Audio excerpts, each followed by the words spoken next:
Listos, ya estamos todos. Me tuve que cambiar de escenario porque las bendiciones se despertaron y empiezan a hacer sus gritos.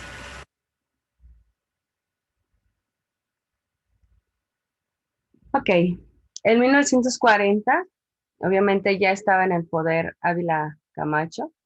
Se llama el Milagro Mexicano, ya que fue una etapa, obviamente en México, que se caracteriza de un crecimiento muy fuerte en el cambio hacia la nación moderna e industrial. Este milagro mexicano, pues realmente México estaba pasando por muchas crisis económicas y, y ellos el gobierno se pone de acuerdo para que se estabilice esta parte económica y tenga como el pueblo más oportunidad de mejorar su condición. Como yo les había comentado, las clases sociales se eliminaban, entonces los ricos ya no eran ricos y los pobres ya no eran pobres en el socialismo. Y cuando acaba el socialismo, pues otra vez, ¿no? Vamos a ver quiénes son los ricos, vamos a ver quiénes son los pobres, empezamos a ver lo que son las clases. Se conoce como el milagro mexicano por el desarrollo estabilizador a un modelo económico para México entre 1954 y 1970. Aspiró a lograr la estabilidad que permitiera un desarrollo sostenible y continuo. Entre estos beneficios, pues ya hablamos poquito sobre el gobierno de Ávila Camacho, pues pero se maneja nuevamente como los beneficios fue el seguro social, el reparto de utilidades también se le da al trabajador, pero obviamente siempre y cuando estuvieran incorporados al sindicato, ¿no? De trabajadores. Y otro beneficio que tuvieron fue la ley de trabajo promulgada en 1940. Obviamente con esta ley pues ya se le tenía más beneficios al trabajador, ¿sí? Ya no era trabajos de jornadas largas, sino ya las jornadas eran de 8 horas, podían tener vacaciones, no tanto como nosotros ahorita de Semana Santa y Pascua y demás. No, eran más bien descanso de un día a la semana. Por trabajo, tenían 4 días al mes de, de libertad, se podría decir, de asuetos siendo pagados. Había trabajadores que elegían el domingo, había trabajadores que elegían el lunes y diferente, pero ya tenían como este derecho. Aparte iban a repartir utilidades las instituciones y los trabajos que generaran un ingreso, gracias al empleado, iban a generar este reparto de dinero, ¿no? Por ejemplo, gracias a mis trabajadores yo gané 2 millones, pues un porcentaje de esos 2 millones se va a repartir entre los trabajadores. Era como más derechos, pero siempre y cuando pertenecieran al sindicato. Había muchos patrones que no querían ni darle seguro, ni reparto de utilidades y demás, y ellos se inscribían al sindicato y el sindicato iba directamente con el patrón y le decía, bueno, pues si no quieres que te cerremos tu negocito, pues dale lo que le corresponde a los trabajadores, ¿no? Entonces empieza a crecer este sindicato para trabajadores, donde cualquier problema legal de que, bueno, me despidieron pues no me dieron nada, ya eso es como más actual, ¿no? Pero desde esos tiempos, desde 1954, ya se estaba viendo los derechos de los trabajadores. Los principales objetivos eran elevar el nivel de vida de la población. Como yo les decía, no había clases sociales, obviamente en el socialismo, y cuando llega y se quita el socialismo, pues ahora sí hay que ver cuánto tienes para ver de qué clase eres, ¿no? Y se dieron cuenta pues que había muchos pobres, muchísimo pobres. Por eso es este milagro mexicano donde ellos dicen, pues vamos le dando una mejor calidad a México, ¿no? A las personas más pobres que necesitan pues educación, ¿no? Aquí están los libros gratuitos, aquí está la escuela para todos, voy a abrir más carreras, para que todos tengan acceso a la educación y se preparen y pues sean gente de futuro. Pero ¿qué pasaba? Pues si necesitaba trabajar, era muy barata la mano de obra, era muy barato, eran muy largas las jornadas. Entonces, todas estas cambios que se dan en el trabajador, pues era para mejorar su nivel de vida. Sobre todo, pues obviamente los campesinos que eran los obreros y los de clase media, quienes necesitaban más este apoyo económico, ¿no? Eh, los ricos seguirían siendo ricos porque iba a continuar esta inversión a capital y demás, entonces los ricos seguían siendo ricos.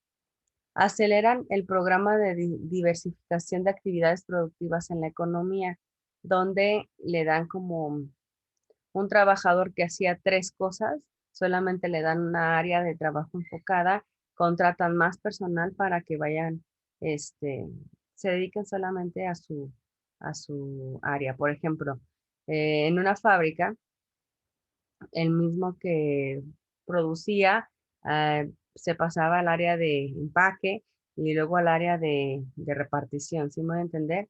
Entonces, gracias a este milagro mexicano, eh, hay más contratación de personal, ¿sí? Para que cada quien se dedique a su área y se incremente el salario. Por ejemplo, mi hijo puede ser empacador y yo puedo ser de producción. Ya hay dos salarios que llegan a mi casa, siendo que ese trabajo lo hace una sola persona, ¿no? Entran estas reformas gracias al, al de sindicato, jornadas no tan elevadas, porque si recuerdan antes era de sol a sol, así lo decían los campesinos, ¿no?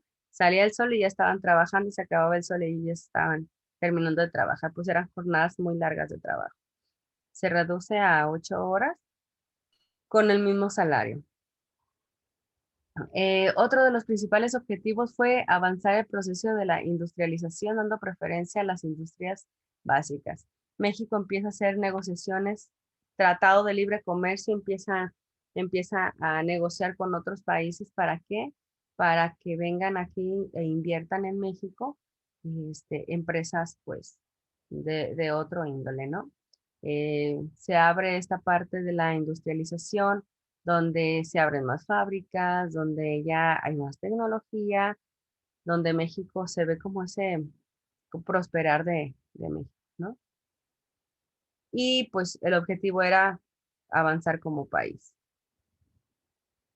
Se crea a la par este plan de 11 años. Si ustedes hacen una cuenta de 1954 a 1970, que se da este milagro mexicano, pues son los 11 años, ¿no? Este plan de 11 años se ve enfocado un poco más hacia la educación. Había muchas reformas, como ustedes lo pueden ir revisando a lo largo de lo que les he platicado y lo que hemos platicado aquí. Pues la reforma del artículo tercero, no que ahora soy socialista, no que ahora va a ser capitalista, no que ahora, o sea, había muchísima reforma que no permitía como ese equilibrio y se hace el plan de 11 años. Es un acuerdo de entre gobiernos donde en 11 años no se va a cambiar nada. O sea, lo que se diga o lo que se acuerde en este plan de 11 años, en educación, en economía, en inversiones, no va a estar cambiando, porque imagínense qué inestabilidad para el pueblo de primero eres socialista y estás muy a gusto y los ricos están en marchas y demás, porque como toda mi capital, como todo lo que yo tengo, lo voy a tener que repartir entre los menos afortunados. Este, llegan a acuerdos, vuelve a ser capitalista, entonces yo como rico me sigo quedando rico, porque obviamente en ese tiempo que era socialista, pues yo no regalé mis propiedades ni nada, ¿no? Y esas son mías, yo no las doné ni las repartí, pero sigue siendo rico. Cuando llega esta capitalista, la sociedad capitalista, pues se hacen las clases sociales y otra vez, ¿no? Otro desequilibrio para el pueblo, entre que sí y no, hacen este plan de 11 años. En 1959 anuncia la puesta en marcha del Plan Nacional para la Expansión y Mejoramiento de la Educación Primaria. les comento, era de 1954, perdón, a 1970. Pero en el 59 anuncian esta puesta en marcha, ¿sí? La educación primaria mejorando, obviamente, ¿sí? Con este plan de 11 años, que contempla la creación de 4 escuelas normales regionales y apertura gradual de plazas magisteriales, la construcción de nuevos espacios educativos y el incremento mobiliario y equipo de trabajo, ¿no? La educación iba para arriba en este plan de 11 años. Hay más posibilidad de tener una plaza magisterial, o sea, los maestros ya pueden tener su plaza, no solamente trabajar para, sino que ya sea su plaza, ¿sí? Y las escuelas que había, pues las modernizan, por llamarla de una forma, ¿no? Incrementan la matrícula, incrementan mobiliarios, crean más escuelas y demás. Para el 1959, la estadística registra un total de 34.591 escuelas. Para 1970 se duplicó, casi se duplicó, 54.954 colegios. Si se fijan, pues sí hubo un gran incremento en estos 11 años, ¿sí? Obviamente incrementa el número de alumnos, y esto es en escuelas. Imagínense en el número de alumnos, en el número de maestros, ¿sí? Por ejemplo, de alumnos de 5.3 a 11 millones, ¿sí? Y en el caso de los maestros, de 134.000 a 332.000 profesores. Entonces, en este plan de 11 años, pues sí benefició muchísimo porque pues ya no va a haber movimientos de que sí, de que no, y se va a invertir en la educación. El objetivo era el mejoramiento en la educación. Como parte de este mismo plan, también se creó la Comisión Nacional de Libros de Texto Gratuitos, como ya les había comentado, ¿no? No era solamente de un partido político que dijera, "Oh, este año les vamos a dar libros a los alumnos", no, ya se creó la Comisión de Libros Gratuitos, que hasta la fecha, no sé si recuerden nuestros libros, este de acá abajo, digo, yo lo tuve aquí abajo. En este plan de 11 años, como lo que más se destaca, es, es un crecimiento sostenido por el gasto educativo y una importante expansión de la educación primaria. Acción trasciende libros gratuitos para todos los niños de educación primaria.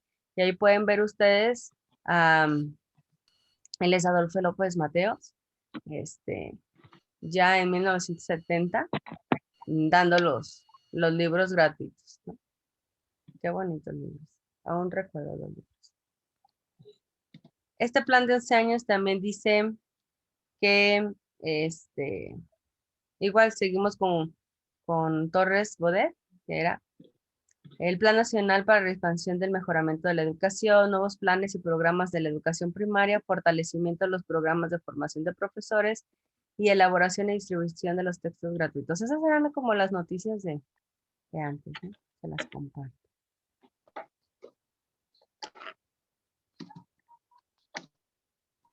¿Qué pasa en este plan de 11 años? Crisis económica, estancamiento económico, la deuda creció, aumenta la gasolina, se contrae la economía nacional y la deuda externa creció de los 6 a los 20 millones de dólares. Nada más, poquito. Oye, de deber 6 ya debo 20 y ni les digo cuánto debemos ahorita, ¿verdad? Digo, ni sé, pero ya me imagino. Un cuento no. Sí, Que es ya, como, han de ya ser va a de ser Coppel. impagable, ¿no?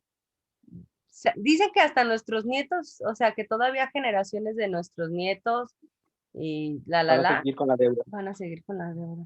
Es que, o sea, pues eran 6 millones, ¿por qué no? Imagínense lo que para el gobierno eran 6 millones, ¿no? Estamos hablando de ya hace un ratito, ¿no? De 1954. Se debían 6 millones, ahora pues se deben. No sé, ¿alguien tiene el dato de cuánto se debe la deuda externa ahorita? Porque no me traje mi celular para googlear. Han de ser de Coppel estos de la deuda externa, porque ¿no? ¿Cómo cobran? Dicen que son cuentas impagables, ¿no? Y un meme que decía, vengo a pagar la cuna. Y que le dice, ya pagó la cuna de su 9 bebé. billones. ¿Mandé? 9,425,8 millones de pesos. Nada más, ¿verdad? Nada más. Como dice, son deudas impagables. ¿Saben qué había pensado yo? Yo bien maquiavélica. Dije, ¿por qué no recuperamos territorio mexicano? ¿Sí? Que Estados Unidos, bueno, que nuestro querido Santa Ana regaló o donó. Y así como Lázaro Cárdenas expropió el petróleo, nosotros, ¿por qué no expropiamos el territorio mexicano y lo recuperamos? Imagínense todo el territorio que nosotros recuperaríamos. La parte económica. Las Vegas serían de México. Imagínense. Texas. ¿Mandé? Texas. Ah, te entendí, Tepa. Dije, no, Tepa sí es de nosotros. Texas. Texas.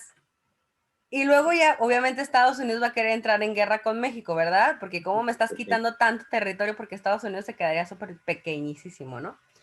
Entonces le decimos, No, pues ¿sabes ya. qué? Tengo una idea, te lo vendo. Te pago la deuda externa con este territorio mexicano. Y ya, México se queda. ¿Mande? Hacen cambalache. Sí, un trueque. O sea, es que Estados Unidos se está quedando con nuestro territorio que nos pertenece, ¿verdad? Y y obviamente gran ingreso económico de Estados Unidos es territorio mexicano, Nuevo México. Entonces, ¿por qué no se lo pedimos? ¿Sí? Y cuando se enoja le decimos, bueno, va, yo te cedo México, pero tú quítame mi deuda externa que te debo, ¿sabe cuántos billones? ¿9 billones? 9 billones.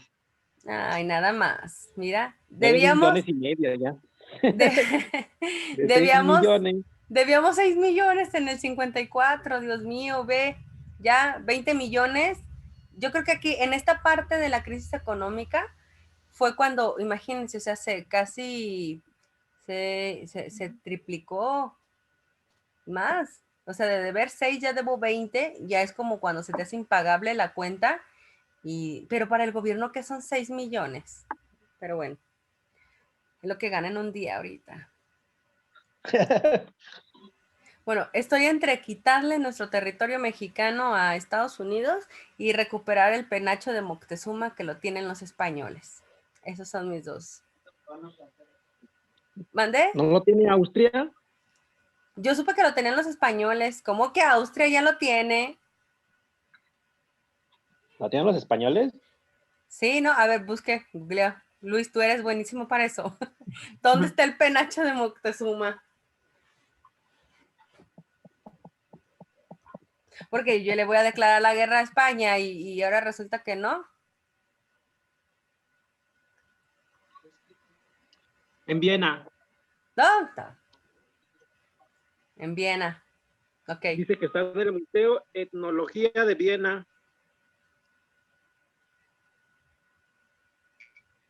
Entonces sí continuó con Está mi en guerra. Austria. ¿Mandé? ¿Quién está en Austria? Austria. Según. Ok. Ok, nada más muevo mis cañones para otro lugar. Sí, digo, ese penacho es de nosotros. Sí saben, eso es de nosotros, es nuestra cultura, era de Moctezuma. Ahora dicen que ya no se puede mover, ¿no? ¿Mandé? Dicen que ya no se puede mover por Sí, los años que ya tiene, pues. Puede sí, desbaratar, según. si nosotros como país lo pedimos, pues con todos los cuidados lo tienen que traer, ¿no? Porque es mexicano, o sea, es nuestra cultura. Y digo, ¿por qué? O sea, ¿qué les interesa tenerlo allá? Es como, o sea, es Para que el mexicano vaya a verlo. imagínate, o sea, yo quiero ir a ver el penacho de Moctezuma, tengo que ir para Austria, ¿me dijiste? Sí. Pues Imagínate, también, ¿no? ve nada más. Nada que ver, o sea, es como si yo me agarro, no sé, una pirámide de Egipto y la tengo aquí.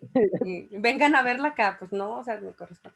Esas son mis dos guerras. Cuando yo sea presidenta, voy a ir a pelear contra Estados Unidos por el territorio mexicano, que Santana fue ido no, y fue de mala onda, porque Santana no lo quería, él lo único que quería era que no lo mataran. y por eso lo donó, lo cedió, y al último pues se murió, lo mataron. ¿No lo había vendido porque tenía una deuda? Esa es la Supuestamente, mesilla, ¿no? ¿mandé? La mesilla es lo que vendió. Supuestamente hubo como ese contrato, por llamarlo de una forma, donde él vendió, pero realmente en la historia lo que no se dice, a él estaba amenazado de muerte, y si no donaba o cedía ese territorio, lo iban a colgar. Ya ven las cabezas qué bonitas se veían adornadas. Entonces, pues él tuvo que ceder, por llamarlo de una forma, y el territorio mexicano. Pero nosotros como México podemos pedir el territorio, o sea, es un derecho. De hecho, ahorita estaba, no me acuerdo qué país está peleando, recuperando su territorio porque le pertenecía, no sé si a Francia, no me acuerdo quién exactamente estaba diciendo que el presidente iba a pelear por ese territorio que le pertenecía, ¿no? Nosotros podemos expropiar nuestro propio territorio. Así como se hizo la expropiación petrolera y se le quitó el poder a Estados Unidos sobre nuestro petróleo, que todavía, ¿no? Lo sigue teniendo, pero bueno, de otra forma, así podemos recuperar nuestro territorio y nosotros terminaremos de pagar la deuda. Así como que, bueno, te lo vendo. Y ya ahora sí vendida, pues ya acabaríamos con esa deuda. Pero bueno, esas son de mi imaginación cosas. La crisis petrolera del 82. ¿Recuerdan qué pasó en el 82? Bueno, aparte de que nací yo, ¿qué otras cosas maravillosas pasaron?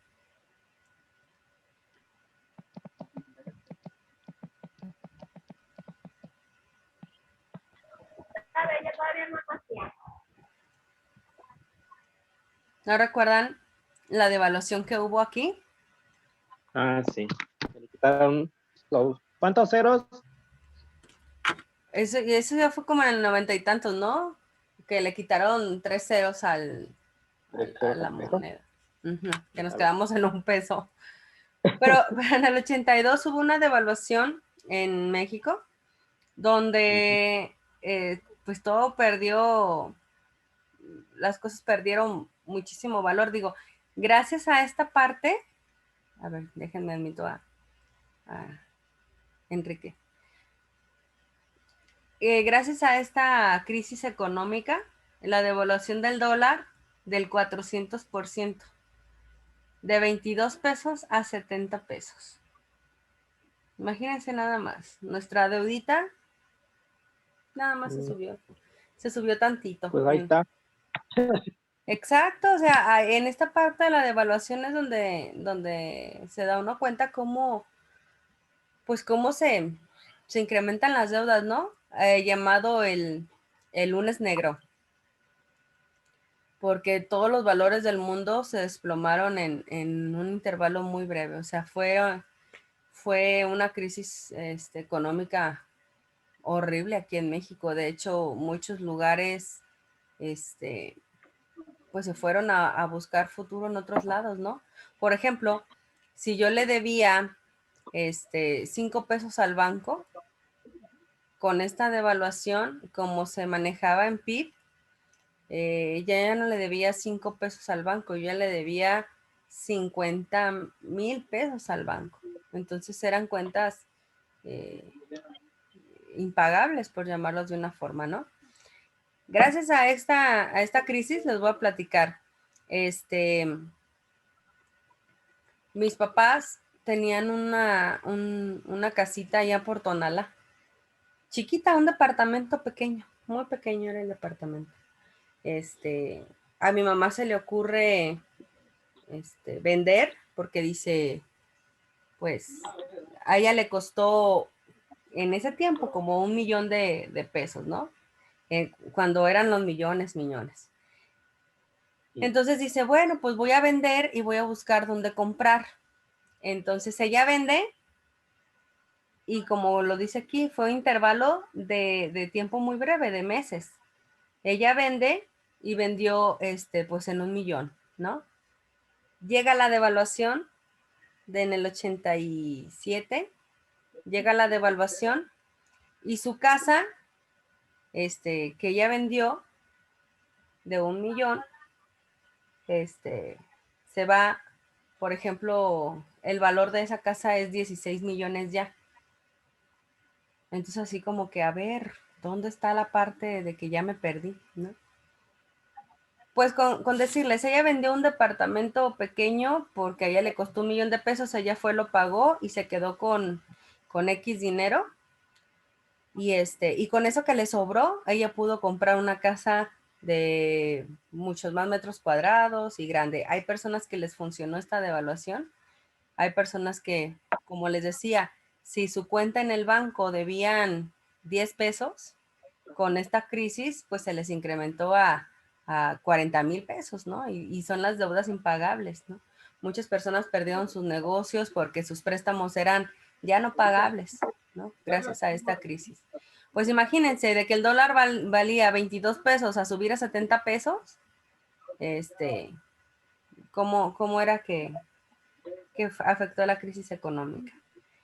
Hubo también movimientos sociales importantes. Por ejemplo, en el 53 hubo un movimiento feminista donde un grupo de mujeres organizadas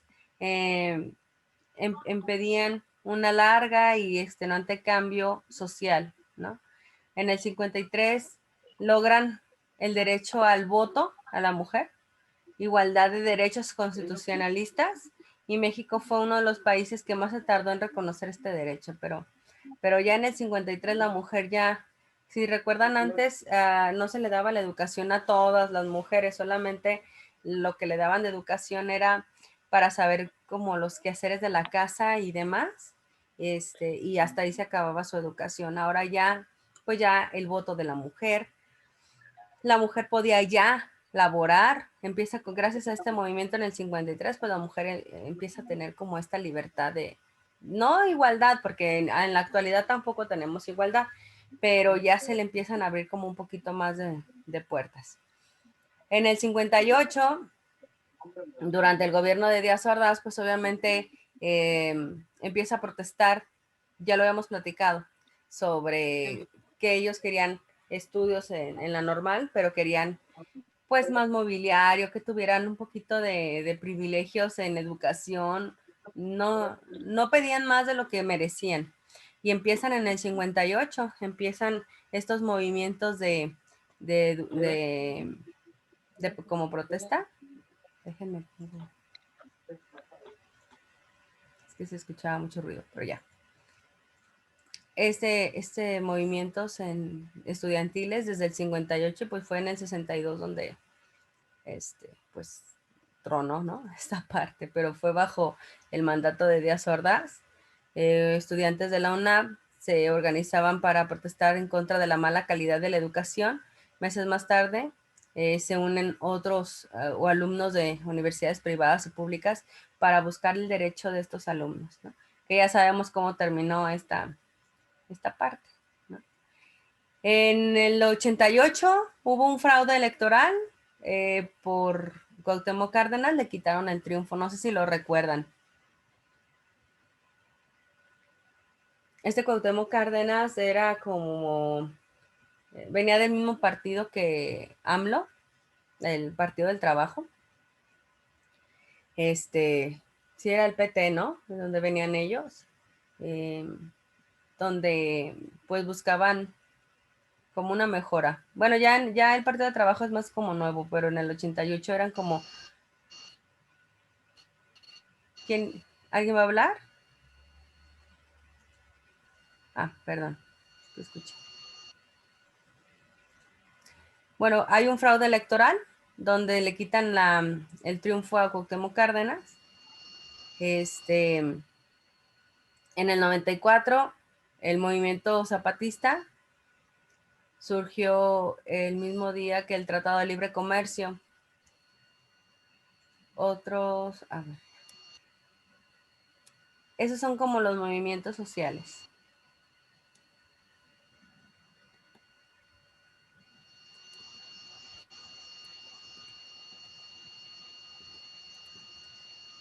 Ay, listo.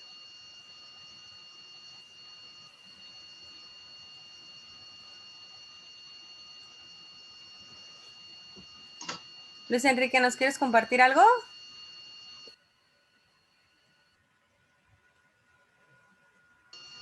No, maestra, todo bien. Me está fallando mucho el internet, pero todo bien. Está muy bien. Ah, ok, no te preocupes. Pues bueno, estos son los temas que están programados para el día de hoy. Si se fijan, pues tanto cosas positivas como cosas no tan positivas que se dieron en este movimiento, ¿no? La parte emocionante, pues el milagro mexicano, los 11 años son elementos importantes que ustedes pues deben de, pues ya conocen, ¿no? Ya tienen un poquito más de, como de información sobre eso. Cómo nace el Politécnico Nacional, qué se hace en el gobierno de Ávila Camacho. Cuando ustedes escuchen hablar del milagro mexicano, pues ya saben que son esta parte de los 11 años, el plan de 11 años, donde la educación no se iba a modificar, solamente era mejora educativa, educación para todos, y en la parte del milagro mexicano, pues trabajo para todos, privilegios para los menos beneficiados. Por eso le llamaban milagro mexicano, porque se pretendía en ese tiempo mejorar a México, ¿no? Sacarlo de esta pobreza, porque siendo México un país con tanta privilegios, con tanto cosas para no lucrar, sino para obtener ingresos, pues se veía solamente de las clases altas quienes iban mejorando, ¿no? Se acaba el socialismo, entra el capitalismo y empieza otra vez las escuelas privadas. O sea, esta parte del milagro mexicano, plan de 11 años, habla de toda esta reestructura gracias a los gobiernos desde Ávila Camacho, López Mateos, que incluyen esta parte de los 11 años, ¿no? De este gobierno. Entonces, pues, esa es la parte que les quería comentar el día de hoy. La próxima clase veremos a profundidad, como les comentaba, vimos hoy las crisis económicas y los movimientos sociales. Vamos a ver la reforma educativa, porque en este plan de 11 años, pues sí hubo mucha reforma educativa, ¿no? Se acabó, perdón, después de los 11 años, es la segunda mitad del siglo XX, cuando nuevamente llegan reformas educativas. Lo vamos a ver las reformas educativas, por ejemplo, que antes era humanista, totalmente humanista, y después se hizo conductista la educación, ¿sí? Tú te portas mal, yo te castigo, o sea, conductista. Después se cambia la educación hacia un nivel más, ¿cómo explico? Como de constructivista. Después de ser constructivista, perdón, de ser constructivista cambia a un modelo otra vez cognoscitivista y así, ¿no? O sea, ha estado cambiando la educación. Digo, yo me acuerdo que antes era como muy conductista, ¿no? Te portas mal, te castigo, y ahora te portas mal y vemos de qué forma te puedo apoyar y que vamos a ver, por ejemplo, a la reforma educativa pasada hablaba de que no se podía reprobar a los alumnos, ¿sí recuerdan? Entonces, tú como maestro tenías que pararte de pestañas para que el alumno, pues, que iba mal en calificaciones, pues, mejorara, ¿no? Y ahora, pues ya, ahora otra vez nuevamente ya se puede reprobar. Todas estas reformas educativas las vamos a ver la próxima clase. Cómo ha cambiado que ahora ya es por competencias, lo que antes era humanismo, luego constructivismo, luego conductista, y luego fue cognitivista, y luego fue por competencias, y así, ¿no? Cómo ha cambiado la educación. Pero eso lo vamos a ver más adelante, porque ahorita nos quedan 5 minutos de clase. Entonces, pues no se puede así. ¿Cómo ven? ¿Qué les ha parecido hasta ahorita esta parte de la educación? ¿Cómo ha cambiado la educación?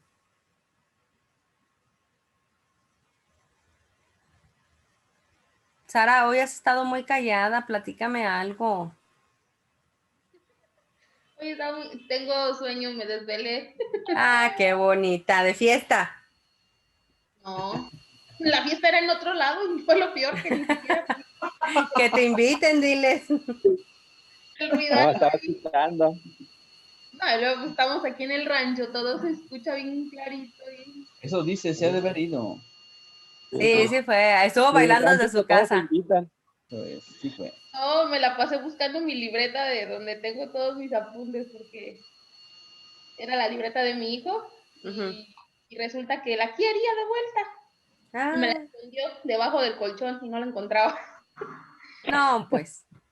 Por eso también ahí andaba en la noche, busque y ay no, y ya pues para terminar las tareas que tenía pendientes. Conmigo no, ¿verdad? No, no teníamos tareas. Ah, bueno. No, Y no conmigo, también. conmigo su tarea es la participación. Cuando ustedes, por ejemplo, ahorita que Luis me estaba aportando, yo le anoto a Luis aporta, pues que Enrique también aportó, pues aporta. Esas son sus tareas. Participen Ah, así, por eso les digo. ¿Quién nos es- está dejando las líneas de tiempo, maestro? La estamos elaborando, ¿no? Sí, bueno, todavía falta. Estamos en el tema 2, todavía nos quedan como 4 o 5 temas más para poder terminar el tema 2. Entonces, ya que Uy, terminemos el tema 2, pues ya me entregarán todo eso que hace falta, ¿va? Voy a muy hablar mucho bien. ahorita, maestra, para que me cuente como participación. Ah, no te escuché. Digo que voy a platicar mucho. ¿Vas a platicar para que te cuente como participación? Sí, participen. De hecho, es un porcentaje de la calificación. Recuerden que se los platiqué al inicio. La participación, yo les dije, como entiendo que ustedes están cargados de trabajo, no les voy a estar pidiendo tareas y tareas y tareas, investigaciones, porque entiendo la parte que ustedes están estudiando en domingo, ¿no? Entonces, pero sí, si ustedes participan, aunque sea un comentario, lo que sea, yo me doy cuenta que sí hay como este caminito en la clase y no soy solamente yo la que habla. Quiero que ustedes, ay, ¿a poco sí? ¿En serio? Ay, qué feo. O, ay, no, pues sí, está muy bien que, por ejemplo, está bien que cambiemos de socialista a capitalista.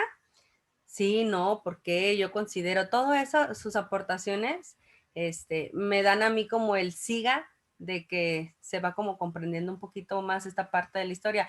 Yo sé que por ser historia es pesado, pero como les decía, aquí, por ejemplo, fueron 6 lecturas y que ustedes tienen que leer y hacer su resumen y sacar los puntos importantes.